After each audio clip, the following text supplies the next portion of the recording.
तो चलिए आज बात करते हैं मोहन राकेश के उस शाहकार की आषाढ़ का एक दिन। हम इसका एक पूरा विश्लेषण करने वाले हैं और हाँ, ये खास तौर पर प्रतियोगी परीक्षाओं जैसे कि यूजीसी नेट को ध्यान में रखकर तैयार किया गया है। कोशिश रहेगी कि इसका कोई भी पहलू छूटने ना पाए।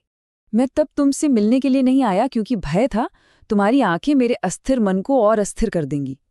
सोचिए, कालिदास का सिर्फ ये एक वाक्य, बस एक वाक्य उसके पूरे किरदार का निचोड़ रख देता है। ये जो अंदर की कश्मकश है, जो डर है और हाँ, जो भागने की फितरत है, बस यही तो इस नाटक की जान है। देखिए, आषाढ़ का एक दिन को सिर्फ एक नाटक समझना गलती होगी। ये तो हिंदी साहित्य में एक मील का पत्थर है, एक क्रांति की तरह। जब ये 1958 में आया तो इसे हिंदी का पहला मॉडर्न प्ले, पहला आधुनिक नाटक कहा गया। और क्यों? क्योंकि इसने उन पुरानी उपदेश देने वाली परंपराओं को तोड़ा और पहली बार असली जिंदगी को, हमारे यथार्थ को सीधे स्टेज पर ला खड़ा किया। और इसकी जो यात्रा रही है वो भी क्या कमाल की है। सोचिए, 1958 में ये छपता है और अगले ही साल 1959 में संगीत नाटक अकादमी अवार्ड मिल जाता है। फिर 1962 में इब्राहिम अलकाजी जैसे दिग्गज ने इसे डायरेक्ट किया, जिसने इसे हमेशा के लिए अमर कर दिया। और बात यही नहीं रुकी। 1971 में मणि कौल ने इस पर फिल्म बनाकर इसे एक बिल्कुल नया आयाम दे दिया। तो सवाल ये उठता है कि इस नाटक का केंद्र क्या है, इसका दिल क्या है? वो है कालिदास का द्वंद्व, उसकी अंदरूनी लड़ाई। और मजे की बात यह है कि ये सिर्फ कालिदास की कहानी नहीं है, ये हर उस आर्टिस्ट की, हर उस कलाकार की कहानी है जिसे अपनी प्रेरणा और दुनियावी महत्वाकांक्षा के बीच किसी एक को चुनना पड़ता है। और बस यही कश्मकश है जो इस पूरी कहानी को आगे बढ़ाती है। कालिदास के सामने ना दो रास्ते हैं, दो दुनियाएं। एक तरफ है उसका गांव जहां सुकून है, प्रकृति है और मल्लिका का सच्चा प्यार है। और दूसरी तरफ है उज्जैनी, जहां सत्ता है, सम्मान है और देश का सबसे बड़ा कवि बनने का सुनहरा मौका है। अब फैसला इन्हीं दो रास्तों के बीच में कहीं अटका हुआ है। और मजे की बात यह है कि ये चुनाव उसे खुद नहीं करना पड़ता, ये उस पर एक तरह से थोप दिया जाता है। जब मातू लाता है और उज्जैनी का न्योता देता है, वो क्या कहता है? एक तरह से ये राज्य की ओर से हमारे वंश का सम्मान किया जा रहा है। बस ये एक लाइन कालिदास की शांत जिंदगी में एक भूचाल ला देती है और उसे फैसला लेने पर मजबूर कर देती है। अब कालिदास का जो एक फैसला है ना, वो सिर्फ उसकी जिंदगी नहीं बदलता। अरे नहीं, वो तो मल्लिका और विलोम, इन तीनों की किस्मत को हमेशा के लिए एक दूसरे से बांध देता है। तो चलिए जरा देखते हैं कि कैसे।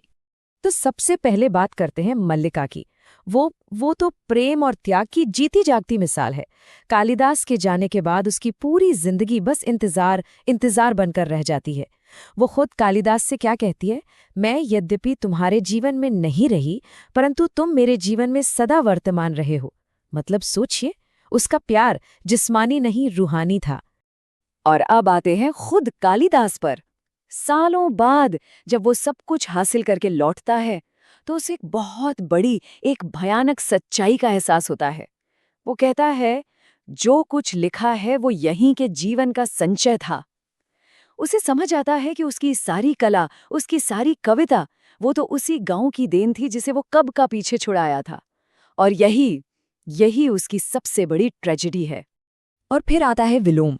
अक्सर लोग उसे विलेन समझ लेते हैं, पर वो विलेन है नहीं, वो तो यथार्थवादी है, रियलिस्ट है। वो उस कड़वे सच की तरह है जिससे कालिदास हमेशा भागता रहा। असल में विलोम तो कालिदास की नाकामियों और कमजोरियों का वो आईना है जो आखिर में उसके सामने आ ही जाता है।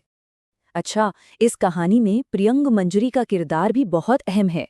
वो कालिदास की पत्नी है और वो उस शाही व्यवस्थित दुनिया की प्रतीक है जिसे कालिदास ने चुना था। वो मल्लिका के उस सादे इमोशनल प्यार से बिल्कुल अलग है। प्रियंग मंजरी की दुनिया ने कालिदास को शोहरत दी, सम्मान दिया, सब कुछ दिया, लेकिन जो उसकी रूह को चाहिए था, जो उसकी कला को चाहिए था, वो सुकून, वो उसे कभी नहीं दे पाई। तो कहानी तो हमने समझ ली। अब जरा और गहराई में चलते हैं और नाटक के उन दार्शनिक पहलुओं पर, उन आइडियाज पर नजर डालते हैं जो इसे एक मामूली कहानी से कहीं ज्यादा एक महान कृति बनाते हैं। ये बहुत दिलचस्प बात है। खुद मोहन राकेश ये मानते थे कि कालिदास की जो क्रिएटिविटी थी ना, वो असल में अपराध अनुभूति, यानी एक तरह की गिल्ट से आती थी।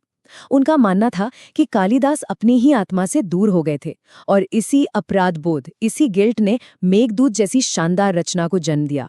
और यही सोच, यही फीलिंग इस पूरे नाटक की नींव है। तो इस नाटक में हमें कई बड़े बड़े आइडियाज देखने को मिलते हैं, जैसे कला और सत्ता के बीच की लड़ाई, एक इंसान का अपने माहौल से क्या रिश्ता होता है, क्या कुछ नया बनाने के लिए अकेलापन जरूरी है, और प्यार, त्याग और यादों का वो उलझा हुआ रिश्ता। ये सारे पॉइंट्स याद रखिएगा, एग्जाम के लिहाज से बहुत बहुत जरूरी हैं। चलिए, अब तक जो भी हमने समझा उसे एग्जाम के लिहाज से कुछ पक्के पॉइंट्स में समेट लेते हैं। ये जो हिस्सा है ये फटाफट रिवीजन के लिए बहुत काम आएगा। तो कुछ जरूरी फैक्ट्स फटाफट देख लेते हैं। नाटककार कौन? मोहन राकेश। कब पब्लिश हुआ? 1958 में। इसका जॉनर क्या है? ये एक आधुनिक हिंदी नाटक है। मेन कैरेक्टर्स कालिदास, मल्लिका, विलोम और प्रियंगु मंजरी। और हाँ, इसे 1959 में संगीत नाटक अकादमी अवार्ड भी मिला था। ये सब याद रखना है। अब किरदारों को समझने के लिए कुछ कीवर्ड्स पकड़ लेते हैं।